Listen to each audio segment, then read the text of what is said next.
Hey, everybody. Welcome back to the Comedy Castle podcast. I'm your host, Joel Fragomeni. Going to tell you what's going on this week in Mark Ridley's Comedy Castle. You have a trio of interviews. All of this week's comics on the weekend are on the show. But there's a little asterisk next to that, and we'll get to that. So let's start with what's going on this week. Wednesday, June 25th, as I'm speaking to you here. Maybe you're hearing it on Wednesday, June 25th. The Advanced Comedy Class Showcase. That is my class of students. They are going to be appearing for you.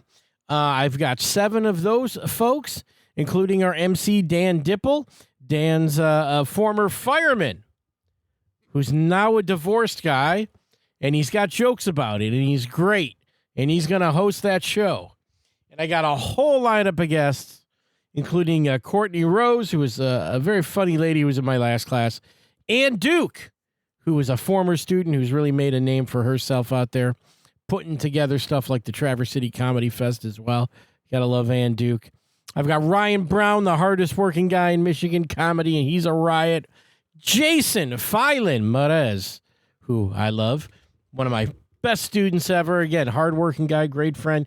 And his wife, Amanda, will be doing a little dual act. And it got another special guest from overseas, I say. But I got an out-of-town guest, Chris Pontillo. I guess I should learn how to pronounce that. But he's not a guy I know, but he's a guy who was looking to do a set, and he's a very established comic out on the East Coast. So we got him popping in for a little guest set, too. So just a ton of great guest sets. Come on out to the Advanced Comedy Class. David Mark is on that show, who I love, who's in his 70s and works his ass off. He was so great this time. I've got Greg Brown, who's just a funny dude who recently moved to Michigan from the West Coast, and his wife, Angela Julie, and they're both, there's just so many people. Gizzard will be there Wednesday, June 25th. So if that's tonight, as you're listening to this, maybe you missed it already. Maybe this is later. But Gizzard will be on the show. Yeah, you see Gizzard. Gizzard's a riot. But let's tell you what the weekend shows now. Thursday, June 26th, Michael Longfellow returns. Saturday Night Live's Michael Longfellow. He was really funny on SNL 52. He got to do a sketch with Eddie Murphy. That really was the thing where they were interrogating Eddie and the other guys. I don't know, was it Will? Might have been Eddie and Will. I'm trying to remember. But Michael was really cool in that as a young cop. But anyway, he's back. He was here a few years ago. That's the interview you're going to hear. Is from his interview in, I believe, 2023 when I talked to him. And there's 4 shows with Michael. So Thursday, the 26th, Friday, the 27th, there's a single show for you at 7:15. And then Saturday night, 2 shows at 7 p.m. and 9:30. The opening acts. Also, the other 2 interviews you're going to hear today. Richard Mathis is the feature, and Dante Lillard is Lillard. Back up there. Dante Lillard is your MC. Those are 2 of the funniest guys in Michigan. I'm not lying to you. It's always fun having those guys on stage. Maybe they're a little crazy. Maybe they're crazy, funny crazy, you know. But sweet guys. I love both of those guys. They're great. I love when they walk into a room, I'm happy. I go, oh, Dante's here. This will be fun. You know, Richard, same deal. And what's happened here is I've interviewed these folks all in the past. And because of some stuff going on this week, I did not have a chance to interview Michael. And when I thought about interviewing Dante or Richard, I said, well, I just interviewed those guys. How do I make a show out of this? How do I properly promote what's going on at the Comedy Castle? Hey, let's play all 3 interviews for you. So that's the plan here. That's the plan. I think the show's going to clock in. I don't know exactly because I haven't edited it together yet as I'm speaking to you, but probably around 90 minutes. We're going to start with Michael Longfellow, then we'll go into Richard Mathis, Dante Lillard. These vary from, I think, 23 minutes with Mr. Longfellow. Richard Mathis and Dante are a little closer to 30 minutes. So you're going to get about a 90-minute show. Some of these interviews, if you listen to the show every week, you've heard before. But this is the entire show. I don't think we've ever had an episode of the Comedy Castle podcast with interviews with all of the comedians on the show. So this is going to be kind of a special treat for you. I do remember some of the highlights from the Michael Longfellow interview. I get corrected for calling him an SNL cast member. He was considered a featured player at that point. I don't know if that's changed in the last couple of years. He's certainly on there all the time, and I enjoy seeing him. But we talked just a lot about how he got started in comedy, how he got SNL, all that stuff. The stuff you want to hear. But I said then that he reminded me of Bill Hader, and he still does. And I really liked him. He's a great stand-up, too. His set from a couple years, I guess when I talked to him, I never really seen him do stand-up for any length of time. And now I have, and it was terrific. And so you hear that one first. We're kind of going in reverse order with Michael Longfellow. Then we'll run Richard Mathis. We'll follow that up with Dante Lillard. Try to make it sound all nice and neat like it was all done in one time. It won't be. You'll hear plugs for shows and who's opening for who, and that maybe won't apply this time when I'm talking to Dante and Richard and Michael. But here we go. We're going to play these all in a row for you. Enjoy this. I'll be back at the end. It's a lot of show to get through, but here we go. Here's Michael Longfellow, everybody.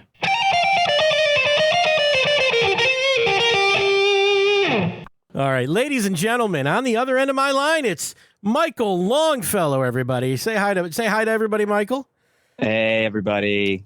Hi. It's a pleasure to have you, both on Thanks the phone, the Comedy Castle this weekend. It's going to be a real fun time. You are a current cast member of Saturday Night Live, which... Featured player. I have to make that designation, don't I? Yeah, I guess so. We'll get into SNL. I'm kind of a student of SNL. I got questions, but we've had SNL people in the past at the Comedy Castle, but I don't think we've had a current person. Okay. Yeah, that's a cool thing. Yeah. That's cool. We get some of these guys. Some guys in better shape than others after doing a tenure on Saturday Night Live. Yeah. You know what I mean? And with me, it can go either way. We don't know. Like you have not maybe not peaked, and yet you are not on you haven't had your decline yet either. Exactly. Yeah. We're in the middle. We're in the thick of it. You are a young man. You have a lot to accomplish and piss away on drugs. No, I don't know. Yes. There all the opportunity to succeed and blow it. It's all right in front of me. Actually, we had a guy, I don't know if you know him, but we had this guy, John Rudnitsky, not that long ago. I love John. Do you love John? Yeah, he told me the whole story about how he told it on stage too, about how he did his year and fucked it up. He came in alone, which seems so intense and crazy. Oh, yeah? I got to come in with 3 of my friends, basically. Oh, okay. With Molly, Devin, and Marcelo. And I don't know, we all just it was nice to be the new kids and be like, isn't this, wild or something? Yeah. Whenever we would need someone to lean on. Oh, that's... Going in there alone, good God, Lord. I can't imagine. Yeah. But you're already, just in doing my research for this interview, a lot of comparisons with you and other people who've been on the show. That always happens, right? Yeah, they try to make... But, do you feel... they're only comparing you to good people like Pete Davidson, Norm Macdonald, Bill Hader. There's big shoes to fill, but it's still pretty I'm good. honored. Yeah. Yeah, because they're all very funny people. I think a lot of it is facial structure. I think I just kind of look like Bill Hader. Yeah, you do. Absolutely. White guy with dark hair. Yeah. Yeah, but those are great names. It's good that they're not comparing me to, I don't know, never mind. I don't know who. I don't know who. Well, nobody knows the people that did make it on SNL. That's one thing, right? That's true. I guess so, yeah. The guys you never hear from, or they're probably working somewhere. They are. They're writers. Even those guys, still did pretty all right in the world of comedy. Right. Yeah, I have a theory, because the other thing about SNL is that they always go, oh, it's not as good as it used to be. They've been saying that for 40 It's a dead years. show. Yeah, it's not. The show's dead. Yeah, that always happens. Yeah. because I have a theory about that. Just being a comedian myself and that, and I used to, believe me, I would be the first one to go like, oh, it sucks now. It used to not be good. but when you start doing it, when you start making comedy and writing jokes, you realize that's a damn hard thing to pull off. A show from scratch every week, live. I mean, it's almost impossible. That works at all. It's worked as good as it has. Yes. I can't believe that we do it every week and it works. They have something special going on over there. It's the only live sketch comedy show. So it's hard to compare it to anything else, you know? There's no other show that's trying to do what we do. And yeah, after seeing the process and everything, tons of respect for it. Yeah, definitely. Yeah. It's definitely and you came to this mostly as a stand-up comedian, I take it then? I was pretty much just a stand-up comedian. Yeah. And do they, but you still had to audition, do characters and that kind of stuff? Or I mean, I have like character-y stuff in my stand-up, not really, but I just did a couple stand-up sets for them. Okay. I didn't do anything out of the ordinary from what I would normally do. Mm-hmm. You know, I didn't like try to make a video of characters or something. Yeah. Which I'm glad that they enjoyed the stand-up. I didn't, you know, I always wondered if I should be like doing a bunch of improv or something. Right. But, yeah. And I would do improv every once in a while. Okay. Stand-up was my means of life. Yeah, I get that because as a comic, they told me, you know, early on when I was doing stand-up, like, oh, go do improv classes. And I was like, yeah, I don't think I like that. I don't think I want to work with all these other people. You know?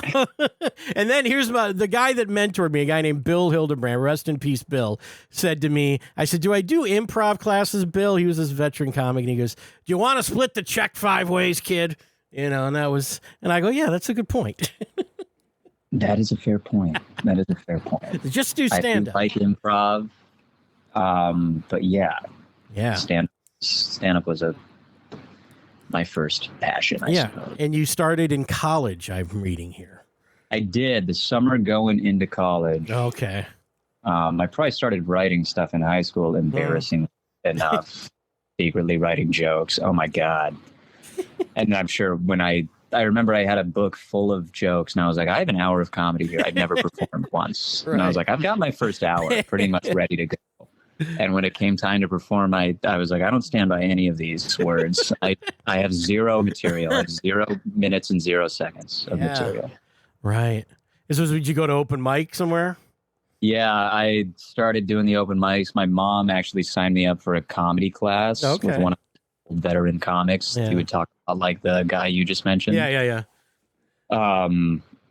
Against my will, I didn't want to do it. And I thought it was embarrassing. And I was like, you can't teach funny, all that. But it was a really nice space just with me and a bunch of old people that wanted to do comedy. And it was a nice place to start. They taught me how to like write clean. Okay. So by the time I went to the filthy open mics, I was at least aiming for like kindness. Yeah. Not trying to be dirty. Right. Because dirty, you'll find dirty. Dirty will find you. But if you're trying to be dirty, I feel like you just come off disgusting, kind of, if you don't know how to do comedy yet. Yeah. Yeah. You want to have a little likability about you. You want to, just know how to write a joke before you like go crazy on a subject or something. But as a new comic, it's like we want to go edgy and shocking right away. I don't know. Well, I think it's what we think is what, you know, I guess you're revealing things about yourself. And I think especially when you're young, you don't have maybe a lot to talk about. So it's all jerking the off, life experience. You have all the confidence. I think my first joke was about gun control, and I've never written a joke. Like, this is the topic that will, write a joke about your dog first, maybe. Yeah. Try something else. It's all good. But I think that class taught me how to do that. Yeah. And you draw a lot, seemingly from what I saw, about your family, your divorced parents, your dad, the attorney. I mean, some of this even made it onto SNL on the weekend update spots. I mean, how quickly did you start drawing on that in your stand-up? Yeah, my poor father. I think I started drawing on that pretty immediately. I don't know why. It was just where my mind went when I wrote. And my father's also like a funny guy. He's a divorce attorney that's been divorced. That's just fun. So he was. I think my dad was my first few jokes, and he continues to be in the act to this day. That's cool. Yeah. Do they ever say, "Oh, that's why are you making that stuff up about me"? Do you? I mean, I take it at least it's true, but is there some exaggeration where the dad might say, "Hey, man, it's not really how that went down," or? I keep it pretty nice when I write about my dad. I am definitely, there's no glory in like writing a joke about my dad that he's like the guy I'm trying to impress. Yeah. So if he hates it, what's the point? But yeah, there's been some times where I'm like a little scared of doing it, but he's never made me feel any sort of way. And yeah, I keep the jokes pretty. I kind of just say stuff that happened, so it's not I'm sure there's some exaggeration, but nothing crazy, nothing like Looney Tune. But yeah, I don't know. I'd be so curious to see how he actually feels about. Right. I won't know it unless I have a son that tells jokes about me someday. How he truly feels. Yeah, I mean that stuff. I don't want you to do your bits if you're doing them this weekend. But the thing about your dad catching you watching porn, oh my god, it was unbelievable. Oh yeah, I'll be doing that one this weekend. It's changed a little bit since but yeah, that's a good. Hey, and apparently a lot of people went through that. Everyone comes up to me after the show and is like, "That one really." The computer room was a thing. The computer room. It's not a thing anymore, I don't think. I don't know. I don't have kids, but I don't think that's a thing. Yeah, I don't even know if PCs are really. Yeah. Other than gaming. Right. Yeah. Really I have that, but I do a show like this too. Like I said. Yeah. I have. Actually, I don't. I just have a laptop. People have laptops. I don't have a PC. I guess you steal. Mom, can I borrow your phone? Is that what happens now? I guess so. Or you have an iPad by the time you're like 4. Yeah, that's true too. They give you a phone. My goodness. So I'm 51 years old. If they had given me a phone with the stuff that you have access to now, I don't know what I'd turn into. I know. I felt like I was the last generation that. I remember getting the iPhone where you could look up the internet in your bed alone. Yeah. I think I was like 14 by the time it happened. So I at least had a foundation of who I was. Right. Yeah. And then I dove into that terrible world. And it definitely had an effect. But now it's like immediate. It's like as soon as they're born, they're jumping. I mean, I had cable TV in my bedroom as a kid. And that was considered, oh, why are you letting your kid watch that whenever he wants? That was a thing in the 80s. Same. Oh, this is like my first I'm getting old type of comment. We had the box TV. Couldn't move it. Too heavy. It's true. It's all true. But it's just, like he couldn't watch. Oh, he's got Cinemax in his bedroom? Oh, my goodness. My mom had a water bed when I was a kid. Oh, my goodness. Yeah, okay. How old school is that? Yeah, those are weird because I think people thought waterbeds were like good for having sex in, but I mean, it seems to be associated with that community a little bit. That's not why my mom had one. I hope. I don't know, but I also think a waterbed isn't good for. Don't you want something that's going to kind of push back if you're push? I mean, I think all the things that thought it would be good for it was the complete opposite. They're like, it'll be great for your back, and it mutilate everyone's back. Yeah. It was a bad idea. I get the idea though. It's a good pitch. Right. I'd fall for it too. Yeah. The waterbed. What the hell? Yeah. Oh my goodness. Yeah. So I take it. We were talking just before you came on. In SNL and everything, you got this writer strike, actor strike going on currently. I mean, how's that affecting you? It shut everything down aside from stand up. Thank God I can do stand up. Right. It's just, everyone's striking. No one's doing any jobs. I know very little of everything. I've Mhm. read the stuff, but I'm sure there's details that I'm. Yeah. But it's a pretty big deal, and it's a good little moment in history where it's an opportunity to turn the corner, Yeah. descend further into robotic. I don't know. Yeah. Whatever it is. Well, I remember like there'd be past strikes, and then they'd still do the late night shows with no jokes. Yeah, I don't. Yeah, And I don't think they're doing consider that now because I always loved those shows. I thought those shows were so interesting.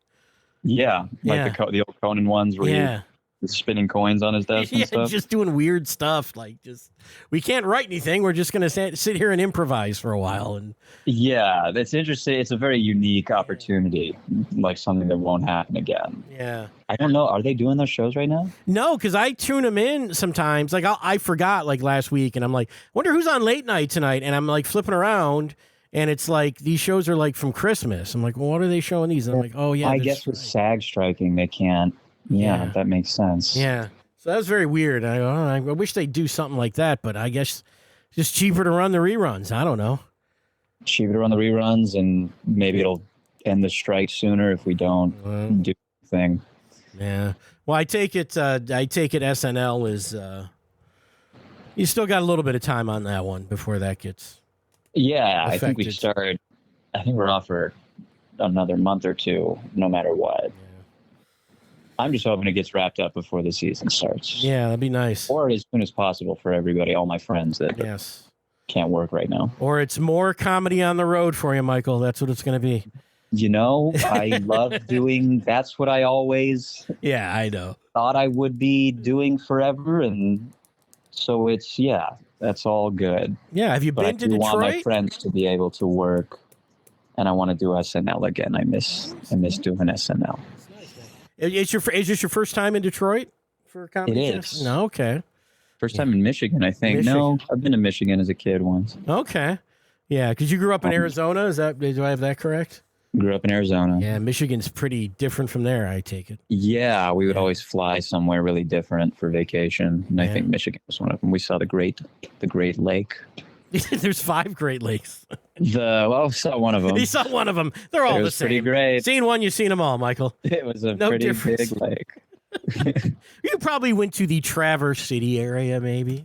I don't know. Something like Yeah, that. I couldn't see the end of it. Looked like the ocean. It pretty much is, but you'll have a good time at the Comedy Castle if you don't know about I've heard it's got a great reputation. Yeah. All the comics love it. Yeah. I'm very excited for the Comedy Yeah, Castle. take some time to look at the pictures on the wall. It'll blow you away. Who's been there? That's a cool thing about SNL too, is all the pictures on the my wall God. there, Yeah, I could imagine. and then your dumb face is next to him. You're like, what the hell is going on? We'll put your face up at the Comedy Castle too. You can be. Yeah. We'll put. I love that too. We'll put you next to Gary Shandling. I don't know. I can't wait. Got to come up with my funny little note that I sign on my face. Yeah, and then we have the wall you sign too. So prepare Love for it. that. Yes. I can't wait. The best wall is I'm not even going to say what it says. But speaking of, we already spoke of them. Norm Macdonald's part of the wall. I like to show the other comics when they get there. So I would love to see that part. yes, of the wall. I will make sure to point that out to you when I see you this week. Little piece of comedy history. It is. It was. He was so fun. And He was this weekend we've got I think 4 shows with you. And it Is should it 4 or 5? I think it's 4. I just looked at the calendar before. 4 shows. Well, let's sell them all out and we'll add that 5th show. How's that? That sounds great. Let's do it, Michigan. It's not Come up to on, me, Detroit. Come on, Detroit. Let me ask you this. Is there any Detroit stuff you wanted to see while you're in town? Because some people anything. Is Eminem available to go see? Can you just go see him, or is he kind of private? I don't know if you can see him. He has a restaurant that he owns called Mom's Spaghetti, based on Lose right. Yourself. Yeah, so you can go to that. To hit Mom's Spaghetti. Yeah, you can go to that for sure.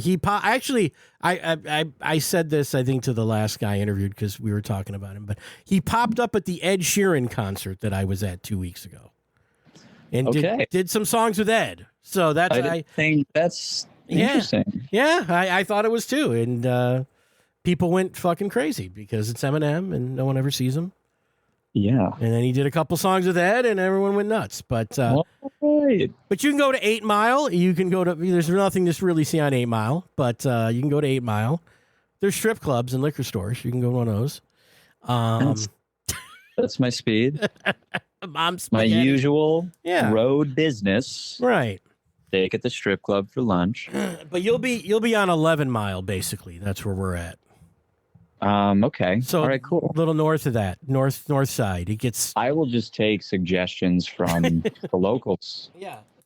Let me know what I got to do. I don't know what you got to do, but whatever it is, like I said, we'll be there. We'll tell you what to do. All right. But you're gonna have a good time. I'm excited to have you. I'm excited to come. Yeah, man. I just spent the last 2 days watching you on SNL and all of your clips. And Did I do okay? Oh no, I'm doing my best. It's super funny, man. Thanks, man. They put you on Update to essentially do what was kind of a version of your stand-up on your first show. Am I correct about that? Yes, that was very nice of them. I mean, that's incredible. I mean, that shows. was I think awesome. that's an endorsement right there, if nothing else. Yeah, that was cool. Yeah, that was a good moment. That was a good night. Can't do better than that. So come see Michael this weekend, everybody. Thanks so much for talking to me, Michael. It was super fun. Thank you for having me. All right, we'll see you. I'll see you this weekend. All right, man. Thanks. Sounds good. Thank you. Okay. Hold on. Later, Michael. There's Michael, everybody. That was fun, man. Yeah, that was great. Yeah, and I'll be good. It wasn't boring or anything. No, not at all, man. I work the door at the club as well as teaching classes, so I'll see you sometime this weekend. Okay, great. Yeah, so it'll be a good one. Are you a comic? Yeah. You want to do a guest spot? They won't let me do a guest spot if I'm working the door. Nah. Well. I feel bad. I'd love to do the guest spot, but then it's like, you know what it is? That club's been around for a long time, and they've pretty much always had comics, like as the door guys and stuff. Yeah. And like one dude like abused the fuck out of it. It's always one dude. Yeah, one dude like abused it, and so it's like, they're like, well, I don't think, we're gonna do that anymore. And it's just like, whatever, it's cool. I don't have an ego. That's one of the perks, though, about being a door guy at the club, right? Well, I used to tour, and I toured for like 13 years, and then I kind of was sick of that, and then they said, hey, do you want to work over here? And then they started letting me teach classes and stuff, so they've been great to me, You gotta, Mark Ridley's just so nice. So supportive. He's down and everything. And yeah, he's around. I don't know if you'll see him this weekend because he kind of splits his time between here and kind of by the Great Lake. And so I don't know if you'll see him, but he's around. And, like I said, I talked to him. He was there last weekend. I talked to him all the time. And he's still very hands-on with comedy, and he loves it. So nice. He's a good one. Yeah, I mean, it's a little dream come true just to be at Mark Ridley's. Yeah, it's going to be fun, man. You'll love it. Yeah, all right, excited. Michael. I'll see you this weekend. All right, man. I'll see you later. Thanks for talking. Okay, bye-bye. Thank you. Later.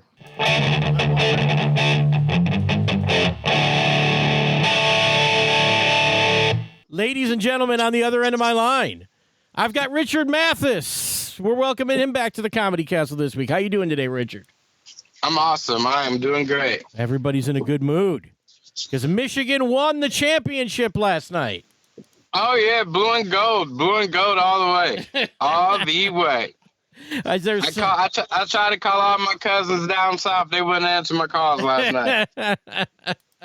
Yeah, the North doesn't win a lot of football championships. No. And they really don't like it right now. So we'll take this one. We were going to do this interview, and I believe, to quote you in a message from you last night during the game, we were talking, and you go, "Yeah, this game's stressing me out." So we're doing it the next day. We were doing so good at first, and then it was like they're trying to give it away. Mm-hmm. But no, they did good. They played awesome. Harbaugh did his thing. Yeah, those kids played good. They did. It was quite a win, and everyone's happy about that. And let's keep that energy rolling for this weekend. Returning to the Comedy Castle. And when did you first come to our club? What was your? The first time I came to Comedy Castle had to be about 5-6 years ago. Yeah, Because you are from the, I don't know where. First of all, where are you from, and where do you live? Let's ask those two questions. I'm from Battle Creek, Michigan, and I live in Battle Creek. Mm-hmm. But I started my comedy in Indianapolis at Morty's Comedy Club and at a comedy club called Crackers Comedy Club. All right. Who were the Indianapolis guys at the time you were working with? At the time when I was Miss Pat. Oh, okay. Miss Pat was there. You know Miss Pat. Miss Pat. Yep. There was a guy named BT that I kind of looked up to when I started. Warren B. Hall. And it was another guy with dreadlocks. Oh, man, I can't remember his name, but he was a guy that we kind of looked up to that gave us a lot of pointers. Nice. It was a few of them. Not a whole lot, but it was a few that would actually, talk to us and teach us stuff. But the main ones that I remember is Warren B. Hall and Miss Pat. Yeah, well, those are known comics. We've had Miss Pat at the club. Yeah, Miss Pat's awesome. Yeah, Miss Pat is. I got some good stories about Miss Pat. She probably don't want me to tell, so I ain't gonna say them. We'll have to do it after the show because I got some too. Yeah, I got a story about Miss Pat, but I don't know if she want me to talk about it. Yeah, we like Miss Pat. Miss Pat. Here's the thing about Miss Pat. She'll tell any of these stories. She's just got to tell them. Yeah, that's what I'm saying. I'll wait till she say it first, then I'll go after.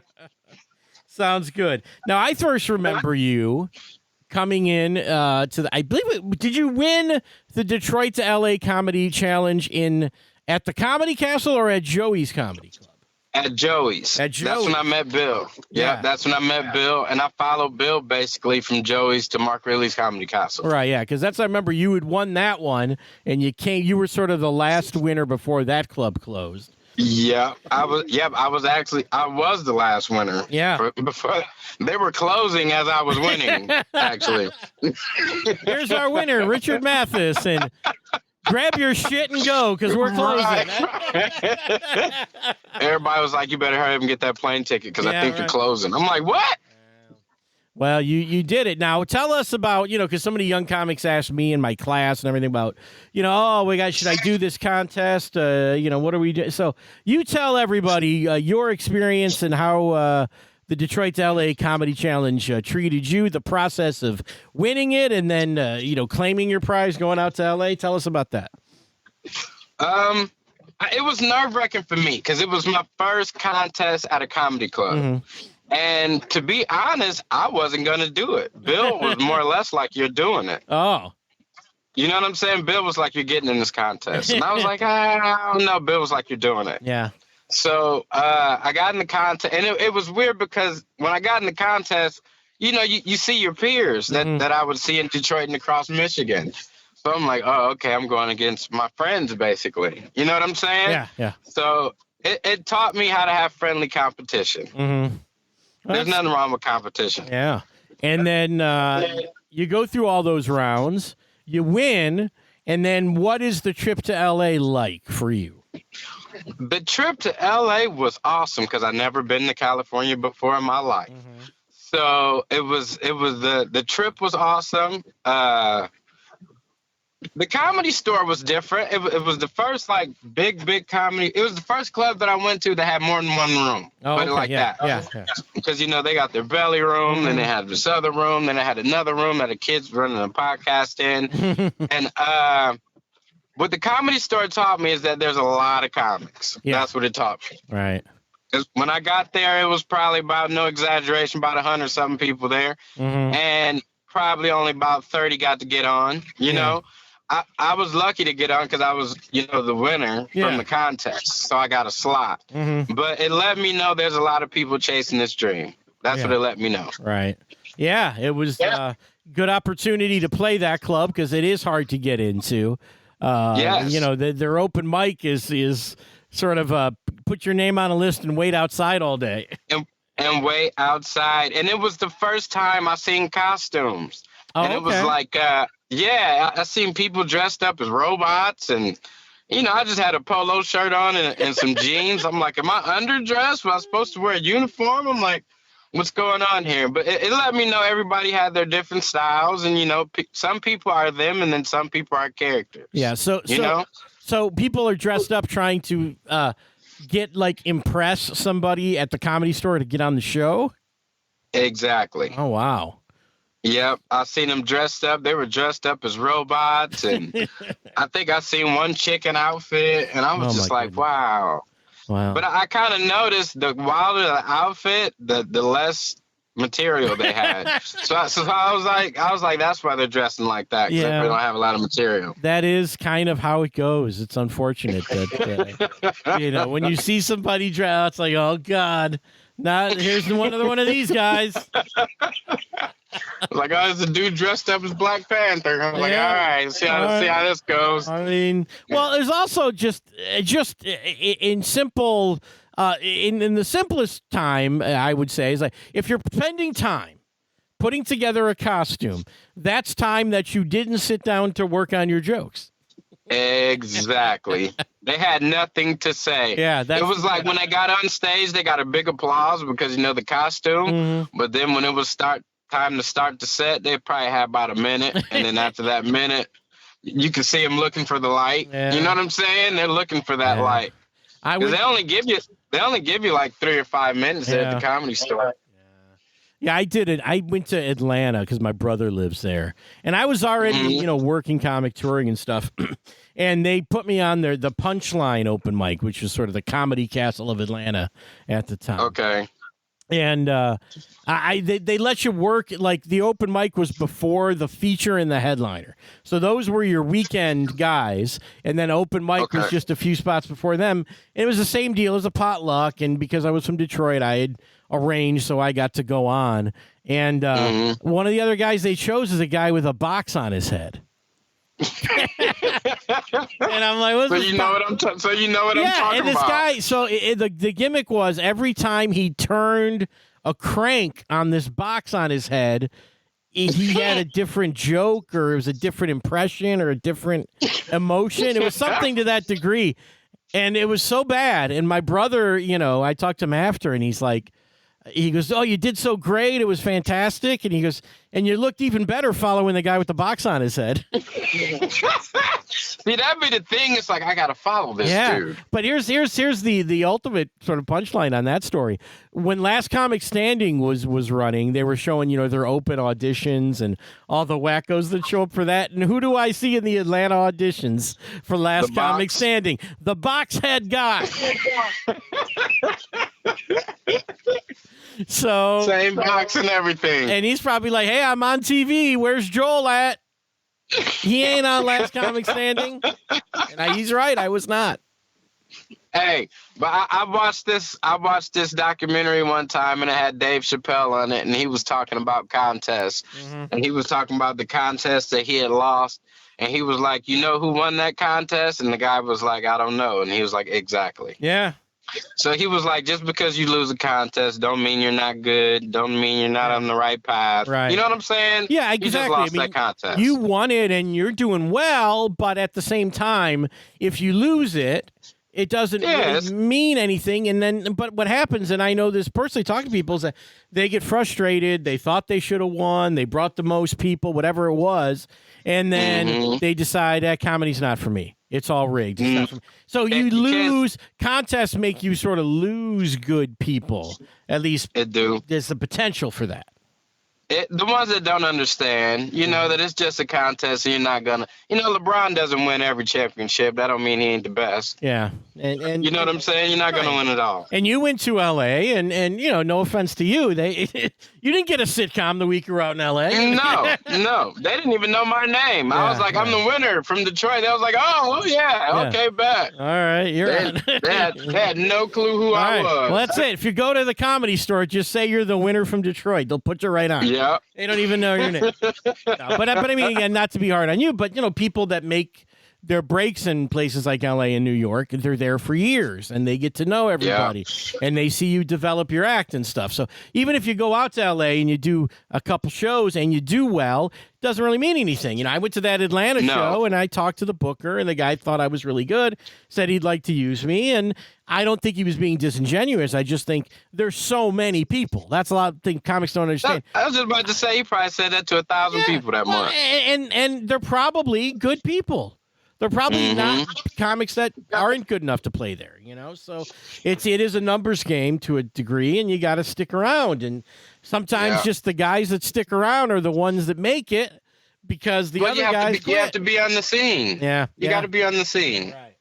All right. Well, let's talk about the Michigan comedy scene. Talking about this. Okay. All right. You are Battle Creek. We consider you a West Sider, I think, from this side of town. West side of the state.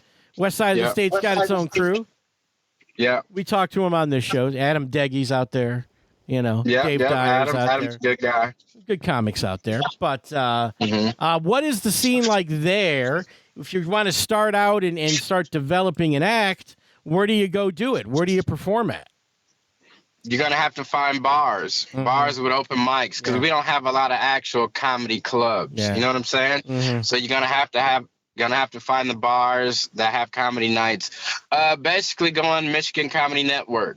You know, Right. and see who has time, who's given time. And that's basically how you're gonna have to do it coming out west. And you're gonna have to go out east a lot. You're gonna have to travel if you're out west. Meet the Detroit comics. Yeah, you're gonna have to. There's no way around it. They're not your enemy. No, no, they're not. They're not your enemy whatsoever. But don't talk about their city. Yeah, they can talk about it, but you better not say a word about their town. You know, but they take a lot of pride in where they're from. Yeah, you know what I'm saying. All right. So don't go up there talking about Detroit, ragging on them or nothing like that. So this West Michigan scene, then, what are these bars like when you go in and do them? I did West Michigan gigs when I was touring, but they were more like, Saturday night at a bar. Those are always usually pretty good. But what night of the week are these things? What kind of bars are they? Well, most of them are like the breweries where they're making their own brews. You know what I'm saying? So it's like a lot of the breweries that are having the comedy nights. So yeah, that's basically where you're gonna go, is to the breweries where they're making their own brew. Yeah. It's the local brews and all that. Yeah. But they love comedy, and they accept it.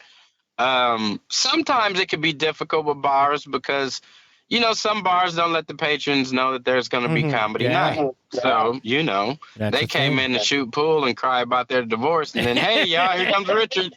Yeah. So good luck for making that guy laugh. You know what I mean? He came here for a totally different reason. Yeah. So, as long as you get a bar that let their patrons know that, this certain nights we do have comedy, you're not going to be able to shoot pool and all that, you're perfectly fine. Yeah. You're perfectly fine. And then, so where is your career now? Where are you taking this to? Where has comedy taken you aside from L.A.? To be honest, comedy is just making my life special. Oh, okay. It really does. I think everybody should have a hobby in life, whether you're making pottery or paintings or pictures, or you should always have something to keep you going besides your job. Your job's going to drive you crazy. So, but it's taking me a lot of places, even though I haven't been all over the country and stuff like that. I had no clue it was so many little bitty tiny towns in Michigan. Every time I do a show, my friends are like, "Where are you at?" Yeah. And I'm like, "I have no clue, dude, but it's pretty nice over here." There's people there, and those people want to laugh. Yeah, and there's people at the crowd. So, and the comedy scene on the west side of the state has gotten a lot better than when I first moved back home. Okay. When I first moved back home, it really wasn't no scene. Yeah. So I had to go to Detroit. I had to go to Grand Rapids, and I didn't mind it. I didn't mind it. That's where I wanted to go. Yeah. So you just got to know, if you're on the west side of the state, you need a car. If you ain't got no car, it's gonna be hard. You got to get a car. You got to get you a car. Yeah. That's the main thing. Get your own wheels, and you're on your way. Yeah. But I met a lot of good comics in Michigan. I met a lot of comics from out of state that come through here to do shows. Mm-hmm. So, comedy really just put a bright spot in my life, and it keeps me going. Yeah, the West Side, that Dr. Grin's Club, it gets a lot of the acts that we get at the Comedy Cast. Yeah, and they do. You get to work with them. Yeah, I've never did Grins. You never did Grins? Never did Grins. Okay. I never did grins. All right, I'll dump on grins. I can take this interview in another direction. Well, here's the thing about that place. They're very selective about who gets on stage. Yeah, I figured that out real quick. And you find that out, and that's, people say that about the Comedy Castle as well, and you just go, oh, they're very selective about who they put on. But I also think that club can be harder to get into even than Comedy Castle because they don't really have an open mic usually, a regular thing. That's what I was just about to say. Yeah. They don't have an open mic, so you can display what you can do in the time that you have. Mm-hmm. So, they only going off of the people that they know. You know what I'm saying? Yeah. And, you got to get a comic to refer you. That's usually how it went for me, my comedy career, is through other comics referring me to bookers. Yeah. So once you meet a comic that goes over there and he can refer you and you can go in and do a guest set, But at the same time, I haven't pushed it. It's not like I've been trying to get over there and they've been denying me. Yeah, okay. I haven't been over there. You gotta make them want you. Yeah, exactly. So I haven't been over there and pushing it, so... And then your career now, because you have been a regular at the Comedy Castle. Who you been working with? What was your experience there? Who was the coolest guy you worked with? Coolest guy I worked with at the Comedy Castle. I've worked with a lot of cool guys. The funniest guys who taught you something. Bill. Working with Bill. Bill, that's a good answer. To be honest, Bill, working with Bill at the Comedy Castle. Bill Bouchard. I learned a lot from watching Bill. Yeah, Bill's fantastic. And it's great that he's the guy that, is booking the club now in a lot of ways because he knows these guys. He sees guys like you, but other people that he'll see in these small towns because he is out there touring. And he sees these guys and goes, oh, this guy's good here. If they're good for 50 people here, they'll be good at the Comedy Castle when there's hundreds. That's the beautiful thing about Bill. It's really no politics with Bill. Bill's like, can you get it done? Yeah. Are you professional? Are you going to be on time? And can you get it done? Yeah. You got to show up. Yeah. You got to show up on time. Be professional. Don't come wasted. You know what I'm saying? and do your job. Yeah. You get wasted after the show. Yeah, you get wasted after, but come clean, do your job. If you're not driving. If you are driving, you don't get wasted. But yeah, working with Bill was cool. And then I worked I worked a lot of other clubs in Detroit where I worked with some cool people. Mm-hmm. The past year, like Detroit House of Comedy, I worked with Nate Jackson. All right. Yep, I did a weekend with Nate Jackson. Oh, can't forget Josh Adams. Anytime you're working with him, you're going to learn. We just had Josh last weekend. So. Yep. And I worked with Melanie a lot at Mark Ridley's Comedy Castle. Melanie's awesome. Mm-hmm. Another great person you can listen to, and she give you good advice. Mm-hmm. And most of these people that I've worked with at Comedy Castle come through Bill. I'm not going to lie. Yeah. I'm not gonna lie. It's most of the people that Bill put us together. Right. And then Bill made us friends. And you did comedy classes at the Comedy Castle as well. You can't forget that. Yep, I did the beginning and the advance. That's right. So work with me. Yep. and I tell everyone, no matter how far or how good you think you are, you should always take those classes because it's going to be the small things you don't know about that's going to help your set. Yeah, I think I look at it that way too when I see somebody, and I think you were definitely that. I think you had already won Detroit to LA, and you came into my class. Yeah, and I still came. And you can. And I was like, okay, well, that's a good sign. Melanie Hearn was like that when she did my class, and Cam Rowe was like that too, because these people came to me and I was looking at them going, these guys are really good. What do they need to get to the next level? Where can I give them advice for their career and just to maybe something they haven't run into? They're already funny. Right. Which is sort of what I want in the advanced comedy class. You come in, you're funny. All right, we know that already about you. But it's the small things. Like I didn't know you couldn't wear shorts until you told me. I had been doing comedy for 7 years, and I came in there with some khaki shorts on, and you was like, "Yeah, you don't do shorts on stage." I was like, "What?" Well, nobody never told me. Like nobody just never said it. Well, it's not even like a rule like you can't do it. Like, oh, you wore shorts, go home. We're not going to use you. But it's the way that the audience reacts to a comedian in shorts. Yeah. And it's different. All that. And you dress a certain way. I always tell my students, I go, you got to dress like a comedian. Dress like you're part of the show. Dress like you're there. So that doesn't mean you have to be in a suit and tie and be all buttoned up or whatever, however a lady would dress for that kind of thing. But you want to look like an entertainer. Because you want people to look treat like you like work there. Yeah, well, you know, people, especially, on open mics and stuff, they know it's guys who don't do it. They're coming in off the streets. Well, make them look like you're the comic who's just coming in to work on some new stuff. Yeah. I'm just going to work this new 5 minutes, and I'll look like a pro. Yep, exactly. Dress like it. So fake it till you make it. Almost. Yeah, well, it's really what you got to do. You got to play the part. Yeah. Just like going for a job interview. You don't go in there without taking a shower and shaving. You know what I mean? If you want the job, that's the first thing they look at is your appearance. They don't know nothing about you. You ain't grabbed the microphone yet. So they're just looking at you till you grab that mic. And then once you grab the mic, you can kind of fight for it. But, yeah, you got to play the part. All right. Well, outside of comedy, what's Richard Mathis do for a good time? What's fun for you? Oh, man, I can't even probably say a lot of it on here.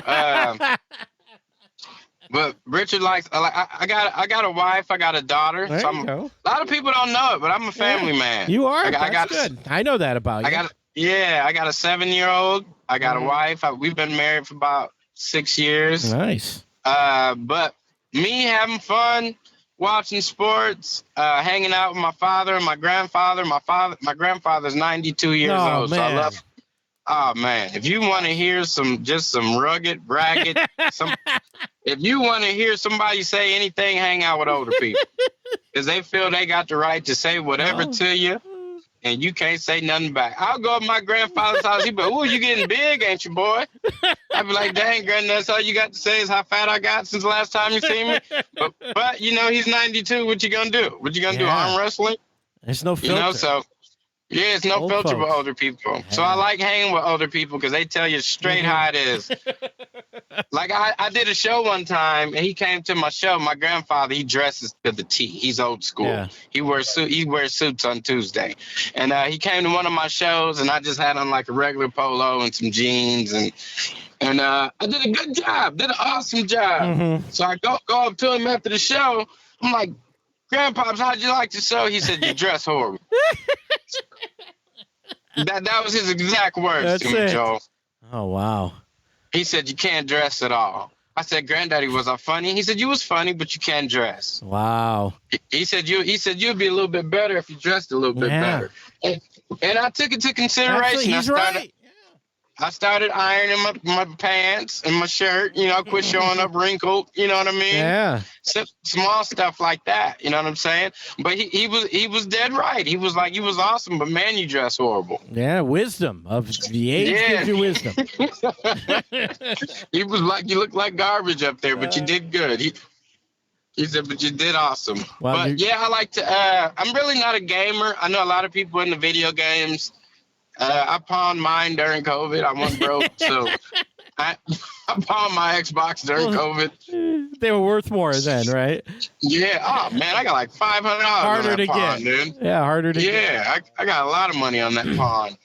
I like to read. I like to study comedy. Yeah. I love watching comedy on YouTube. That's the most beautiful thing about YouTube is that you can go back to the 40s, man, and watch Moms Mabley and see what made people tick back then and then what makes people tick now.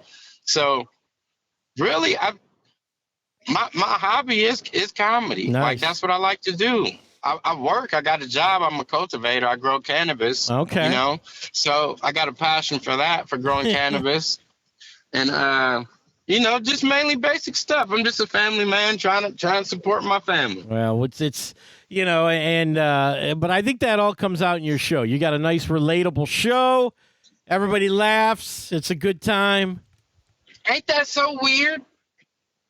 Ain't it so weird? It's like the things that people will tease you about in real life, you can take on that stage and turn into gold. Yeah, well, and that's why I love comedy. Yeah, because comics, some comics, I want to settle down. I don't want to have a regular job. I'm not getting married. I'm not having kids. And meanwhile, who do you think's coming to watch you do comedy? That's what I just wanted to say. Married It's people your with family. kids and people who have crummy jobs that they don't like. And, And the college kids who got all their friends coming. So it's like, you got to have people. You still have to intertwine with the world. You can't cut the world off. Yeah. I know I met a lot of guys who done that.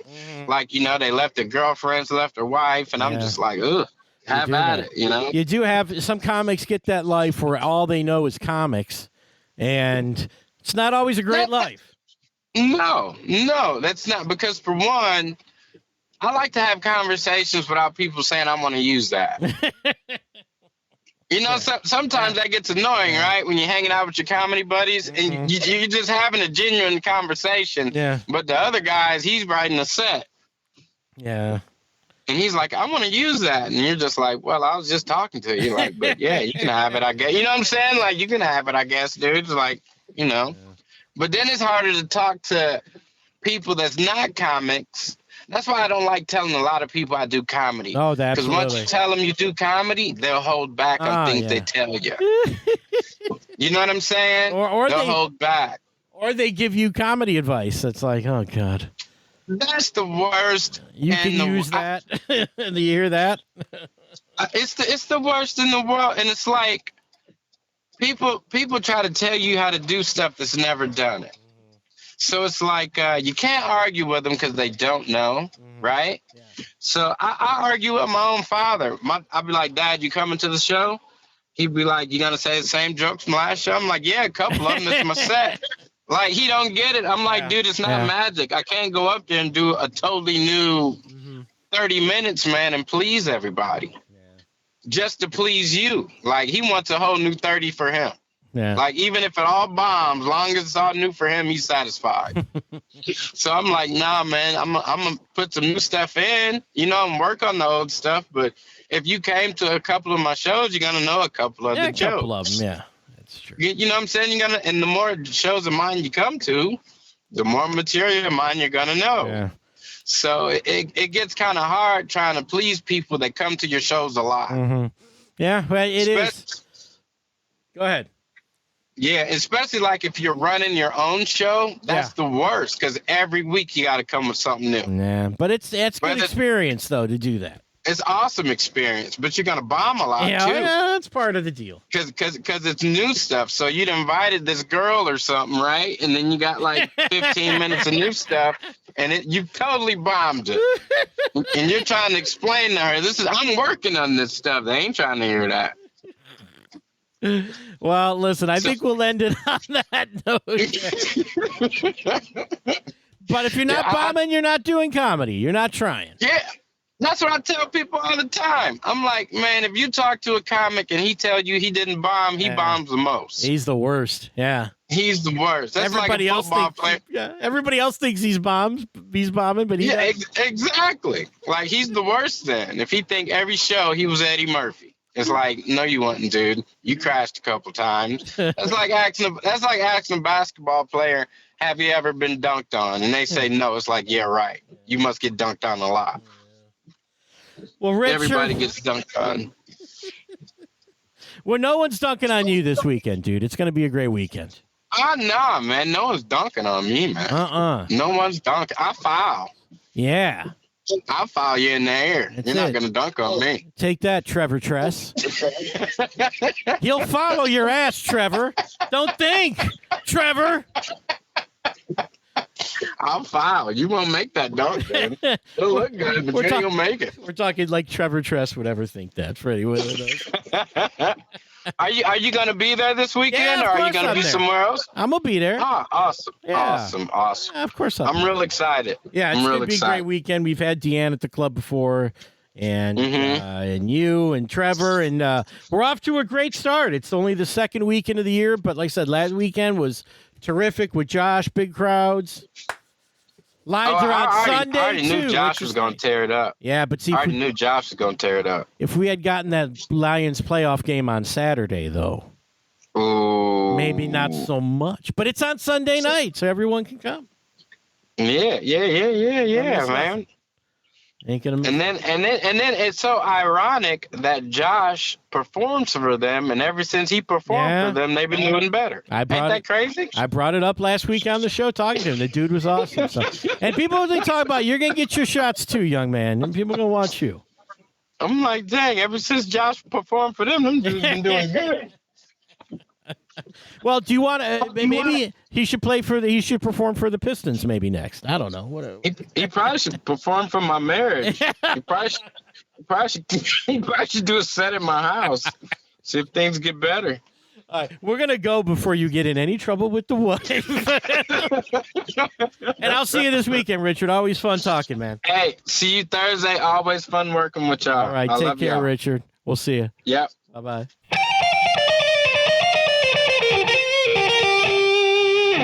Ladies and gentlemen, on the other end of my line, it's a pleasure to speak to this young man, a quickly rising talent in the Michigan comedy scene, Dante Lillard. Welcome to the Comedy Castle podcast. Oh, man. Thank you for having me, Joe. Yeah, good to talk to you, man. It's good to talk to you. I mean, I've talked to you, but not at length. And that's one of the things I like about this show is we can do that now. Exactly. Yeah, it's always in passing. Yeah, I'm always in a hoodie, dressed like like I just got out of juvie or whatever. Well, that's your style, though. I think I should wear a button up at some point. Well, look, I teach a comedy class, and I do say that, hey, if you dress nice, people may take you a little more seriously when you're like an unknown. When you're in a sea of comics, like at an open mic, there's a dozen guys all in hoodies. Well, you wear a suit jacket and you stand out. Right, exactly. Yeah. And then I have a Dennis Rodman jersey on. People are like, all right. But what? The thing for you, though, is I think the thing about the way you dress and stuff, it kind of fits the style. It kind of fits your persona. Yeah, right. I mean, it's a whole thing. Yeah, it's a whole thing. If I had a tuxedo on, people would be like, "What are you putting on airs for us?" I don't want to do all that. You are legit. You are the real deal when people see you on stage. I think that's the case. Yeah, I'm authentic. Exactly. When I talk about Slim Jims, I mean it. Well, it's a pleasure to have you out this weekend with Dave Landau. That's always a big week around here, around the club. Man, I'm so excited. Yeah, I've heard so much about him. He's a Michigan legend. Yeah. And then it's my first time meeting him, but I heard shows are doing good. I'm super excited for it. Yeah, Dave is one of the funniest guys around. Of course, people now all over the country are fans of Dave. Exactly. But, it all started at, I think Comedy Castle was one of his first places that he headlined. And, I can remember meeting Dave. I met Dave for the first time. I was on an open mic. I was hosting the open mic, and I never met Dave, and he walked in, and I didn't know who he was, so I, kept bumping him. That's hilarious. I must have bumped Dave till, 1 a.m. And finally I put him on, and he was, so funny, and I just went on. Dude, I'm so sorry, man. Next time, put you get you in early, and you should make it. I run an open mic too, and I do think of that sometimes. Yeah, it's like maybe I'm bumping the next Louis C.K. right now, but you can. Me and Dave get along great, but I mean, at the time, it's like your first interaction. How do you? I think, and this is running an open mic. If you meet somebody and they're like, "Hey, I'm this guy and I'm featuring now," you're skeptical. You see, everybody that walks in there thinks there's the next superstar. Exactly. and none of them are. Exactly. Every open mic comic you talk to is going to be Chappelle in a second. Yeah. So that was a little awkward, but hey, it happens. So at least you get That's awesome. But you're coming in now. The thing that's great about this weekend is you're coming in as the guy that was booked to do the show. It's not that you're an unknown. You're very well known at the Comedy Castle, I think. Yeah, I appreciate you guys. I did the show for Michael Longfellow. That was awesome. Yeah, Michael Longfellow. That's great. Yeah, he was super cool, and it was funny going out on the town with him because people would look at him, and I'm like, "Are they looking at us?" And he's like, "They're looking at me." I'm like, "All right, you're right." Yeah. But then, yeah, I'm gonna try to have a good first impression with Dave. I'm not gonna bump him or anything like that. Yeah, you'll be all right. You know, You'll be all right.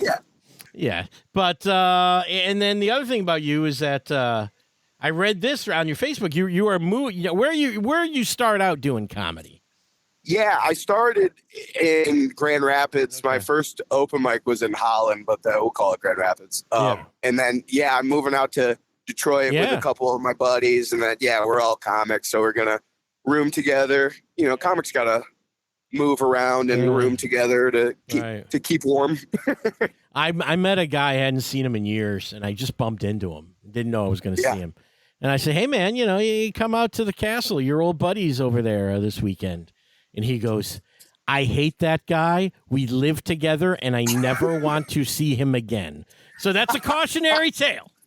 Oh, yeah. I've had falling outs with roommates. It's been passive-aggressive notes. You know what I'm saying? Right. Hitting you up through email to be like, hey, can you wash the dishes? It's just very passive aggressive. Yeah, it's definitely a thing that there's definitely a pitfall there that you could fall, could happen to you where you're, okay, you don't like your roommate, somebody moves out, you don't see each other again. Well, then you're booked on a show together. Oh, yeah. And then you're like, hey, man, how's that girl you used to bring around while I was eating in the living room? But that's great. Well, look, you come to Detroit, more opportunities to do stand-up, even though there's a great scene everywhere. I mean, that's the thing about me when I hear people are from another scene now. Right. I feel like, like Grand Rapids guys are usually really good when I see them. Yeah, it's just because, the open mics in Grand Rapids, people, it's a small enough place to where people are like, we don't have anything to do. But then, you'll go to Detroit and they're like, we could probably be doing something else, right? Yeah. You know what I'm saying? There's just a different temperament about it. But then, some of the guys are cool. But, I mean, compared to Detroit, comedy scenes, Grand Rapids is like a D3 school trying to make it together. They're trying to rebuild a team. And then Detroit's got, they're playing Duke basketball over there. Yeah, well, we're the Comedy Castle is doing so great. And, just with, new talents and all these one-nighter shows and some new headliners this year, and it's a very exciting time. It really is. I can't lie. It's super cool. And exactly. You guys are having TJ Worry. He's headlining there soon. Yeah, that's next week. He'll be on the show next week. So. Oh man, he's a true dream. If you're listening to this, go hear TJ talk. Dude. He's awesome. TJ's next week, and the thing about him is, he's a Detroit guy that started comedy somewhere else and is coming back.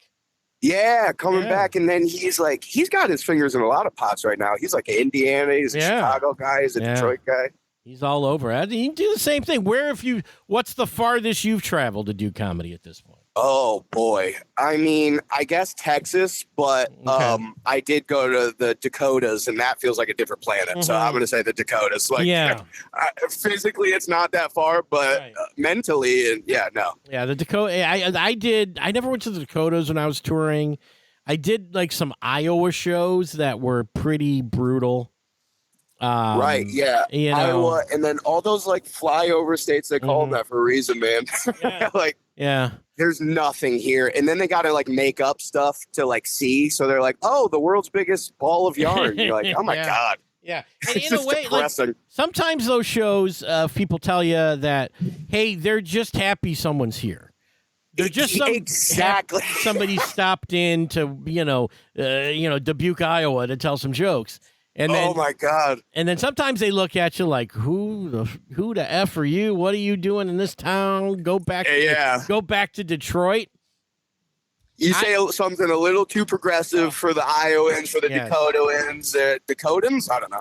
And then they push back on you a little bit. Chillicothe, Ohio. Chillicothe, Ohio. I played a biker bar. It was a fundraiser, and screamed the most horrible racist things at me. Oh my God, you? By me. I'm an Italian guy from Detroit, and they were screaming horrible racist things at me. Now, let me just put it to you this way, Dante. I'm not going to repeat these things on the show, but sure. They weren't about Italian people. Let's just put it that way. But the fact that I was from Detroit, send this, it was almost like, hey, take this. When you go up to Detroit, tell them that we said, it was like, what are you doing? Oh, my God. What are you doing? It was insane. It's a melting pot of slurs. They just wanted you to tell everybody how they felt. I don't know what they think's going on in Detroit, but apparently they're threatened in some way. I mean, we're really just hanging out. Our sports teams are doing okay. Yeah, the Lions do good. There might be some problems. Because sometimes you might go to Ohio and they hate you because of like Michigan, Ohio State. And I can usually try to diffuse that, like, I didn't go to Michigan. I don't give a shit. They didn't let me in. I don't care, right? It's not my thing. Right. I don't root for them. But then to just be like, well, your city is, not what we like. We don't like those people, so we don't like you either. Yeah, you're like, once again, I'm an Italian man. I don't know. So good luck to you on the road, young man. Yeah, I'm definitely not going to Chillicothe. Yeah, Ohio, well, listen. Here's the thing here's a mistake that I made. I'm going to tell young comics my mistake. And it wasn't a mistake because it was what they told you to do. Was they told you, don't have a day job, just do comedy. You'll be hungrier. And I was literally hungrier. I had no money. It was really... Yeah, you're starving, really, is the word. Yeah, and I would take any gig because I needed the money. I would go to the UP in February, and I would do biker bars in Chillicothe, Ohio. Now I give people the advice is, well, have something that can make you money so you can turn some of these bad gigs down. Because all they are is a paycheck. Yeah, and then once you're working for free beer and $20, that's a tough spot to be in. You go to some of these things and they're just you're not going to get discovered. You're not gonna none of those things. I mean, you might meet some new comics that you don't know, and there's the value to that. But sometimes it's the same people. I was on the road for 13 years. I know all these people. Like I'm just here in Chillicothe, Ohio, trying not to get shot and make $100. It was brutal. Exactly. It was brutal. Trying to come out unscathed of their words. So whatever you're doing, keep doing that. Don't live on comedy money. Not yet. There's a time and a place for that, but maybe not yet. Oh yeah, 1,000%. No, I'm good on that. I do like a free meal though. If you're listening to this and trying to book me, if you throw a free meal my way, I'm in. Well, that's good to know. I'm sure that'll help with your booking. As long as they know that. Exactly. Let's talk about a couple things that I've seen you do in comedy. I recently saw you in the Comedy Rumble. I think that was the last time I saw you. Yeah, the Comedy Rumble. I'm sorry. Yeah, the most recent one. Most recent Comedy Rumble. You were on that show. And the thing about that that I found interesting. Do you know the controversy around that Comedy Rumble, dude? I don't really know the controversy. No, I had fun doing it. Yeah, I know you had fun. I watched you had fun. Yeah, first of all, you were fantastic, and you had a great set. Oh, thank you. But there was a thing where, I don't know why it was, the judges, the American election results will be counted quicker than the results of the Comedy Rumble that was there last. And there was a controversy because the thought was, you were unbelievable. And I was told you didn't go forward because you did too long of a set. I did too long of a set. That was the whole thing. And I guess you were, I don't know if they told you, but you were essentially disqualified. I was. I figured that was how it went. Okay. But was that by design? No, I honestly didn't know. I didn't know that was. I didn't know.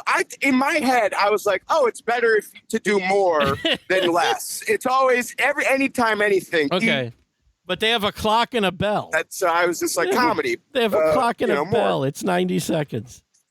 That's true. Also, there was 35 comedians waiting to go on stage. Okay, but I just wanted to know, because here's the way I looked at it. I go, Dante fucked up. He would have won the whole thing, maybe. He had this great set and all the things. Oh, wow. And then I also go, hey, maybe it's cool to just go and just say, fuck it. You give me 90 seconds. I'm going to take 3 minutes and fuck all of you. I'm going to be the funniest guy. I don't know if that was by design or not. It wasn't, but Bill, the door guy at the club, he goes, yeah, man, you did your own thing. You showed them. I was like, no, I wasn't trying to be some cool rule breaker. Yeah. Hey, I'm usually very well behaved. You're a legend now. I love that. That's my legend. I want it to. Legend. Yeah. Yeah, and then I do want it to be, yeah, I meant to do it. So, yeah, if anyone asks, I meant to do that. You did. You resolved the thing. You're just going out. Yeah. Who won that Rumble? We're not talking to that guy. We're talking to Dante Lillard, who broke all the rules on his way to the top. Oh, my goodness. I'm a loose cannon. No, it's okay. It's okay. It's fun either way. And the Comedy Rumble, who knows? There's so many good people. How do you even judge that thing? I don't know. Right. Yeah, I shook hands, kissed babies. It was fine. It was good. Like I said, we're talking about it. It was memorable. I do love that. I didn't know it was a story. I love that. It's a little bit of, it's a little bit of a story, and in a way, it's like, okay, but there is that thing. There's that two takes on it. Well, one is he screwed up when he could have won, and the other one is like he said fuck it and did what he wanted to do, and that was great. The thing that he did was great. I love that one. But that was perfect. But here's the problem, though, with this story. Okay. Yeah. Because there'll be other comedians who aren't you, who frankly aren't as funny as you, and they're gonna go, you know what? I'm just gonna do 3 minutes at the Comedy Rumble. Who gives a shit? And it's gonna be painful, and that show's gonna take 3 hours to finish, and they're gonna be the last Comedy Rumble. Everyone's making decisions. Yeah, that's hilarious. I mean, yeah. The reason it goes is because people are respectful, and I was the one who threw a monkey wrench in it. It only works because people are nice. It's all right. I don't know. Part is I think when we get Dante, he's high. Who cares? He doesn't know if it's 3 minutes or a minute and a half. Right, what is he doing? Let me ask you this. Speaking of weed, is there too much weed around? Is that safe to say? I've been noticing that lately, especially among comedians, because comedians are just too high. I think some comedians are too high. Absolutely. When you're on stage and you go, sorry, I'm too high. It's like, be less high. Be less high, please. That's your job. Yeah. And then the people that are like, oh man, I'm so high. It's like, I'm jealous of you. We can't get high like you, friend. Yeah. Even the weed smokers are like, I wish I was as high as this guy. He's forgetting his job. I watched a comic do about half his set with his eyes closed because he was so high. Shut your mouth. The lights were that bright, and he was so cotton mouthed. He was asking us to bring him waters. It was pretty. Oh man, but that guy was too high. Than a bomb. That's too high. That guy was too high. But weed's everywhere, and comics, they'll take a break. They finish their set, they go outside, they come back in, they're high. We've had comics miss their cue. Like the MC's not where they need to be when the guy finishes because the middle. Oh man! And then, so that's the thing. You're MCing. You got to watch out for that one. Make sure you know the time. But we've had that happen because someone was too high. It's unbelievable. Hey, that's the whole job is to stand around and be on wait. You're on call. You're an on-call comic. You get up there when they need you. And I guess I get it. I don't know. The guys that I worked with coming up, those guys were alcoholics, or they were on coke or something. I don't know. That was a thing too. Saw a little. It was way bigger back then. I think this is the alcoholism. Yeah. Alcohol. People will talk about it now. Yeah. Sorry. You told me about some headliner had a request of you. Oh yeah. What's that story? Yeah. Tell me that. Okay. So I was in Holland, Michigan, which if you've never been there, you don't have to go. It's all right. So I'm there, and I'm opening for this guy who was like, he was super big. Oh, I'm sorry. Yeah. He was super big in like 08-ish maybe. Okay. So it was like fine. So he's like one of those guys. Anyways, I'm opening up for him, and like for me, like and then he does the nose finger thing, and I go, "Oh, some party favors." Can you do that? Touch the nose. Yeah. And I go, "Yeah, I can do that," knowing I didn't know anybody there, and I had no connections to do so. And I go, "Yeah, of course I can do that." And so I asked like one person, and they look at me like an idiot, and I go, "Okay, you're right. Sorry, I'm just a random stranger." Oh. And then.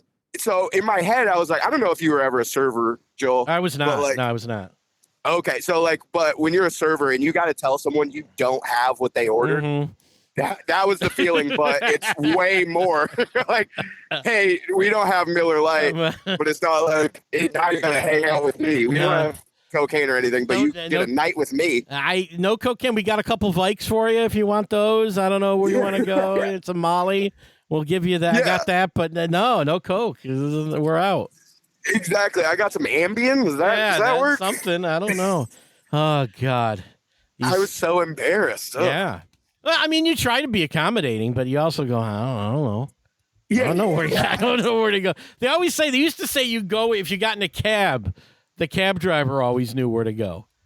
Oh, 1,000%. Because he knows the city. I was in a city where no one knew me. Yeah. And I'm going around asking folks for very illicit drugs. Yeah, but I mean, there's not a lot of cab drivers anymore. It's all Uber. Exactly, and I don't trust them. Yeah, I don't know show that the me where Uber guy knows where to get cocaine. Maybe he does. There's no way. Yeah, he has to do it himself if he does. I don't think Uber guys make enough to do cocaine, but maybe they do. Oh man, that's right. I think that's right. Write it on the gravestone, man. That's it, man. I don't know how they do that. So, and then what else? So let's talk about your history at the Comedy Castle. When I feel like I might have saw you in Detroit to LA the first time. Was that the first time you walked in, or? Oh yeah. So I did Detroit to LA the first time, and I was just a little guy back then. Yeah. I think I was a couple years in, and I did my little best, and you could tell I didn't have energy or whatever back then. And then I did it a second time just because Bill was he was really nice to me. He was cool to me. And so I did it the second time, and I got like to the finals. All right. And I was like, oh man, this is like it's actually cool. And I was like, oh man, maybe I'm not like good at the castle. Maybe I can't do well there. But then like I had like 3 shows where it was like basically sold out, and I just murdered it like 3 shows in a row there. And I was like, oh my God, this is like a new feeling. But then so then I got off of the finals, I got the Michael Longfellow weekend, and the rest is history. There you go, man. That's great. Great, because people know you now at the club. Yeah, for sure. Nice. Yeah, I'm shaking hands with and then you got to know the bartenders, young comedians, good advice. Know the bartenders, wait staff. If you're not doing that, you ain't doing it right. They're the ones taking care of you. Because they'll be like, hey, he was cool. Yeah, absolutely. That's all it takes, man. I tell that in my class. I go, be nice to everybody, because that even the guy that so like at some clubs, and it's to some degree our club, where you go, the guy's supposed to be watching me, the manager, the owner. You want him to watch you. You want him to like you. Yep. They can't always watch you because they're doing other stuff. They're running the club. There's things that they're doing. So they might say to a waitress or somebody, hey, how was Dante tonight? Was he good? And the waitress may not have seen it herself, but she might say, you know what? He tipped me nice. Yeah, he was great. He was great. And that's it. Yeah. And that's all you need. That's your endorsement right there. So the lowest people at the club can actually help you get where you need to go. You don't feel like, I got to impress Mark Ridley or Bill or Joel or something. No, you go right to the whoever's there. Right. Be nice to everybody. Maybe means more. They're like, hey, they makes our job easier or whatever. Anywhere you go, be nice to everybody in that room, because you don't know. Could be the owner's kid will have a job there, and you don't know about that. Yeah, for sure. You don't want to be snapping at him, asking him for White Claws, whatever you're doing. We got White Claws. I don't know what else. You do got White Claws. We got White Claws. Yeah, we have White Claws. I know that from experience. Those are we see. I see people drinking those. I think they were hotter a couple of years ago, though. Maybe no. They definitely, they definitely were. I think I'm the one holding it down right now. What's the drink now? If not White Claw. Oh, I used to work at a bar. They were into long drink, the kids, for a second. Long drink. It's like a gin drink, so that was weird to me. Okay.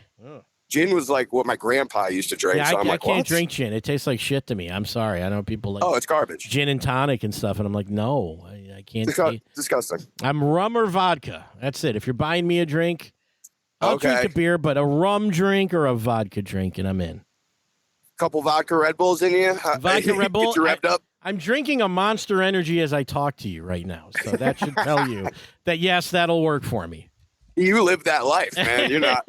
That's not just for the cameras. I was telling somebody about the New Way Bar, so I'm going to New Way Bar tonight for the open mic with my students. Oh, right? Beautiful. Yeah, so I'm gonna be up there.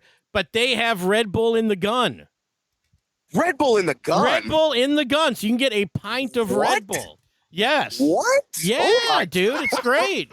And I will have a pint of Red Bull at New Way tonight. I will have one. I have it for me, man. Yeah, oh my dude. goodness. Great. That made me so excited when I heard that. No, I don't. I don't mean, know why. does it taste good? I don't know. Red Bull in a can kind of tastes like shit too. So I guess it's not bad. But yeah, it's not. Yeah, I'm a Red Bull guy over Monster. Monster. Yeah. No, Monster reminds me of the middle school kids you didn't hang out with. You know. Well, the Monster can is still filled with like it either looks like an Affliction T-shirt or like bad tattoos. Oh, 1,000%. Yeah. They're holding that's the audience they were going for. Whenever Yeah, they and created these. yeah, some of them look like they're catching like this weird American flag demographic. They're coming out with new monsters. I've been up on them. Okay. You know? I don't have And that so one. it's like, I have the it's white like- zero sugar one. oh, okay. Yeah. No, that's a good one. It looks like You a could go shirt with you'd that. wear to get in a fight. Just talking crazy at a bar. Exactly. Just let's go. Come on. Take Your it one outside. buddy wearing a similar T-shirt. So before we wrap up here, because we're going to wrap up, we got to bring this to Yeah, an end. But it's been fun. Everybody hear more Dante, come to the club. But what's next for you? What's the big? Oh, first of all, I saw your man on the street interviews. Those are so funny, dude. Oh, thank you so much. Yeah. On Instagram. That was great.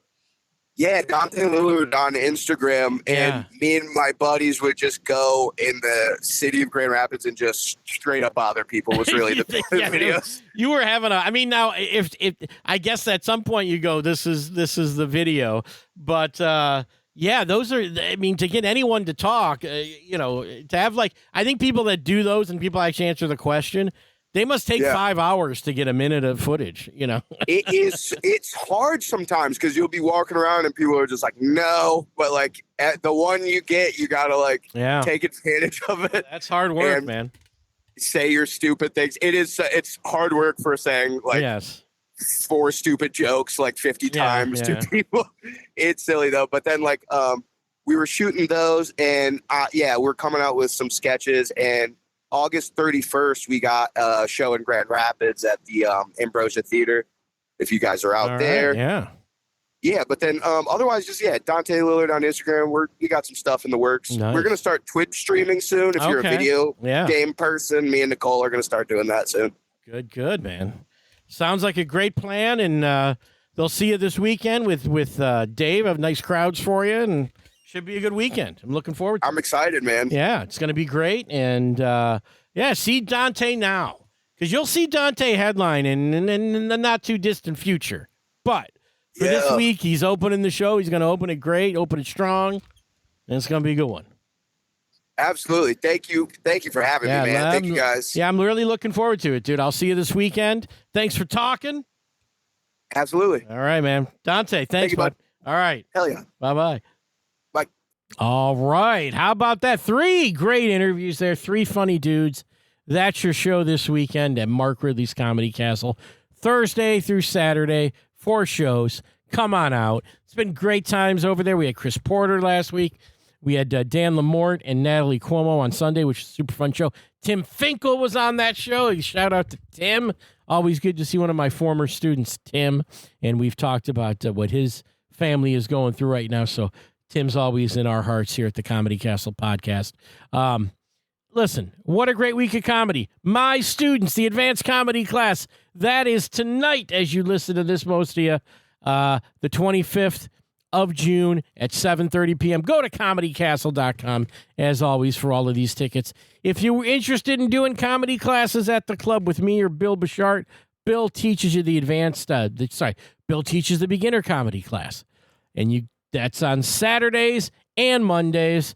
Call the club at 248-542-9900 to sign up for that, or my advanced comedy class, which starts up for the next one on July 12th. All right? I'm tired. You must be tired. That was a lot of show. I give it to you guys for a lot of show. It's been a lot of show. It's been a long week. It's been hot. But we got through. And we're looking forward to the air-conditioned confines of the Comedy Castle for the next few days. Thanks for joining me, guys. We'll catch you next week. Bye-bye.